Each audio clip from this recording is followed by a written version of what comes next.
Deregulation. It sounds harmless, right? Cut the red tape, give businesses room to grow. It's patriotic. Don't tread on me. But during Trump's presidency, deregulation became a golden ticket for corporate giants. It didn't create their power, but it removed the guardrails, letting them cut corners, dodge accountability, and rake in profits, all while the rest of us paid the price. Let's break this down. I'm Fully Live P, and I uncover how power really works, so you can take it back. Today, we're talking about deregulation under Trump, what changed, who it helped, and why it matters in the bigger picture of corporate power. Here's the thing, deregulation isn't where corporate power starts, but it's a tool that keeps it growing. Imagine you're playing basketball, but the referee is told to stop calling fouls. Suddenly the biggest players can elbow and shove and cheat their way to victory.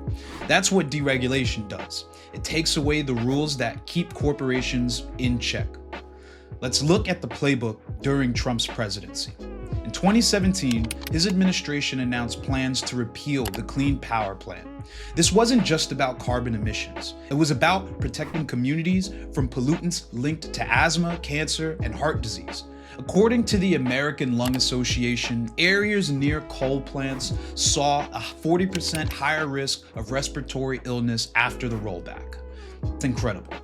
Environmental deregulation doesn't just affect ecosystems, it disproportionately impacts marginalized communities. Sociological studies show that low-income neighborhoods and communities of color are more likely to live near polluting industries. Removing regulations amplifies these inequities, putting the most vulnerable populations at even greater risk.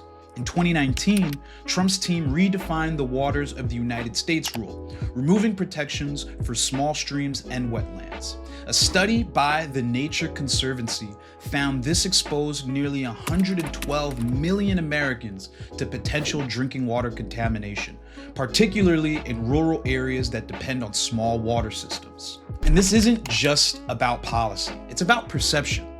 Behavioral science explains how deregulation is often framed as cutting government overreach, which appeals to our cognitive biases, right? We don't want a big government, big brother, surveillance state. We want our freedom, states' rights, stuff like that, right? Well, terms like freedom and efficiency mask the real cost, tricking us into supporting policies that are actually very undemocratic, that harm public health and safety. Financial deregulation also made waves. The rollback of the Dodd-Frank Act loosened restrictions on mid-sized banks like Silicon Valley Bank, allowing them to engage in riskier practices. At these institutions, labor protections were another casualty. In 2019, OSHA stopped requiring electronic reporting for workplace injuries from over 200,000 employers. But here's something new. A national employment law project found that this change coincided with a 22% spike in construction-related fatalities in states with weaker enforcement. Coincidence? I think not. Workers were left in the dark about hazards, and companies faced fewer consequences. The transportation industry also felt the effects. In 2018, Trump's Department of Transportation delayed implementation of new safety regulations for oil trains. Rules designed after multiple derailments caused explosions and toxic spills. One derailment in 2020 spilled over 400,000 gallons of crude oil into wetlands in North Dakota, causing irreversible damage to local ecosystems. Deregulation also exploits our brain's focus on immediate rewards over long-term consequences. Economists call this present bias. Deregulation can create short-term gains, like lower prices or faster service, but the long-term costs, like environmental damage and worker exploitation, are hidden until it's far too late. They even target food safety. Under Trump, the USDA expanded a program allowing pork plants to inspect themselves. A Consumer Reports investigation found that contaminated pork products doubled in plants operating under this model, increasing the risk of foodborne illnesses like salmonella. In states with looser restrictions on raw milk sales, CDC's data shows an 150% increase in foodborne illnesses between 2015 and 2020. You know, right around the years Donald Trump was the president. So, of course, for his nominee for FDA, with all of this said, Robert F. Kennedy Jr., whose rhetoric around reducing federal oversight of the FDA and USDA highlights the dangerous trend. While he frames his position as just fighting corruption, the reality is that weakened oversight puts public at greater risk. Whether it's contaminated pork or unsafe vaccines, his proposals cater to deregulation rather than actual public health. These changes weren't just tweaks, they were gifts to corporate America. So let's talk about the big winners, shall we?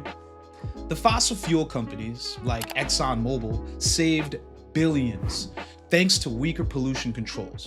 In 2018 alone, Exxon reported a $7 billion profit increase. $7 billion. That's largely attributed to reduced compliance costs. But communities near refineries ended up paying the price, reporting spikes in hospitalization rates for asthma and heart disease, according to The Lancet. Regional banks used deregulation to expand lending practices, but not without its consequences. A 2021 Government Accountability Office review found that smaller banks disproportionately targeted low-income communities with subprime loans, products that were famous for destabilizing families and entire neighborhoods during the 2008 crisis. There's a great movie about that called The Big Short. I encourage you to watch it if you want to understand a little bit more about that crisis. The aviation sector also gained handsome profits from Trump's deregulation era, and they're looking forward to another. The CEO of Delta Airlines, Ed Bastian, celebrated deregulation as essential for growth, and Trump's newfound oversight as a breath of fresh air. Consider this though. The industry faced scrutiny after Boeing's 737 MAX disasters with an S. It happened many times with Boeing. What many people don't know is that alongside safety oversight cuts, budget cuts at the Federal Aviation Administration left critical positions unfilled, delaying investigations into Boeing's practices. So these were the winners, but what about the consequences for everyone else? Well, when deregulation weakens oversight, tragedies follow. Boeing's 737 MAX crashes in 2018 and 2019 killed 346 people, with many more after 2019. I'm sure you hear in the news every other day. While deregulation didn't cause these crashes outright, it created an environment where Boeing was allowed to self-certify its planes, bypassing critical safety checks. Environmental deregulation endangered public health. By 2020, over 70% of wetlands critical to flood control wildlife were left unprotected, leading to increased flooding costs for cities. Think about what happened in North Carolina and in Texas and in Florida with their floodings over the year. FEMA reported a 25% raise in flood-related damages in deregulated areas, costing taxpayers billions. These consequences, they weren't accidents. They weren't just happenstances of nature. They were a direct result of prioritizing profits over protections. And deregulation isn't just a policy, it's part of a larger strategy.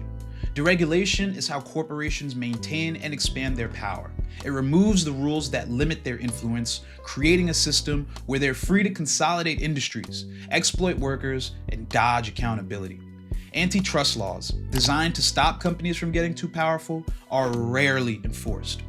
When you combine weak enforcement with deregulation, you get a system that works for corporations and against the rest of us. Regulations aren't just red tape, they're safeguards. They protect your safety, your money, and your future. Without them, we're left relying on corporations to police themselves, and history has shown us how that ends. They don't. Next time, we'll dive into how corporations use lobbying to shape these rules or erase them altogether.